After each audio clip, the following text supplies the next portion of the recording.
The Moto360 has been one of my favorite smartwatches of all time. Ever since it came out, I always wanted one but never got one because I had an iPhone. But fast forward to now, and Google released an app on iPhone called Android Wear, and after deciding on whether to save up and get an Apple Watch or the Moto360, I went with the 360. Now there's actually a dedicated app called Android Wear which helps you connect your watch to your iPhone, and you can change some of the settings from your phone to your watch. Now there are a few things you need to know about Android Wear on an iPhone. Number 1, you're very limited to the apps you use since Apple doesn't allow third-party apps to be used. Number 2, you also can't reply to messages or notifications directly from your watch. And number 3, you can't get as many watch faces as you can, such as on a normal Android phone.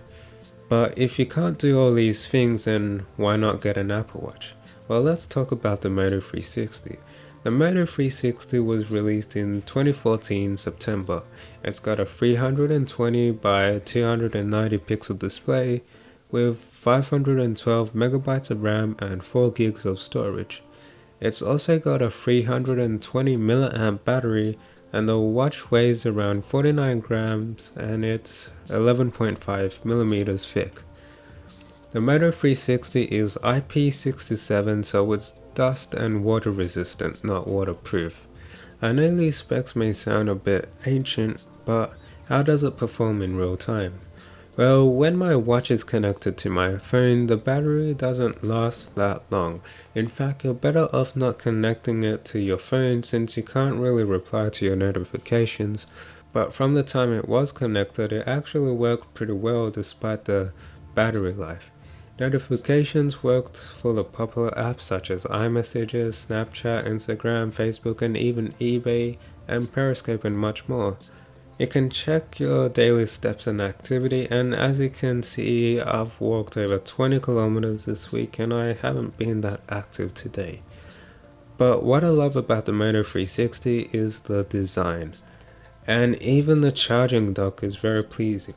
Just place it on the dock and it charges your watch wirelessly. The selection of watch faces is very limited and you can download more from what they have to offer. But from my experience of using this watch, I must say I'm pretty happy with it. It's not as useful as an Apple Watch, but if you really like the look of Android watches like I do, and you have an iPhone, then it's not a bad idea to pick one up. But if I had to choose based on functions and what the watch can do, I will easily choose an Apple Watch. But if I was going by design, Moto360 for the win. But the way I see it, a watch is meant to tell the time, and all those utilities is like an extra feature. But it all depends on what you want and what you like. I hope you enjoyed this video and subscribe for more content. See you guys in my next video and peace.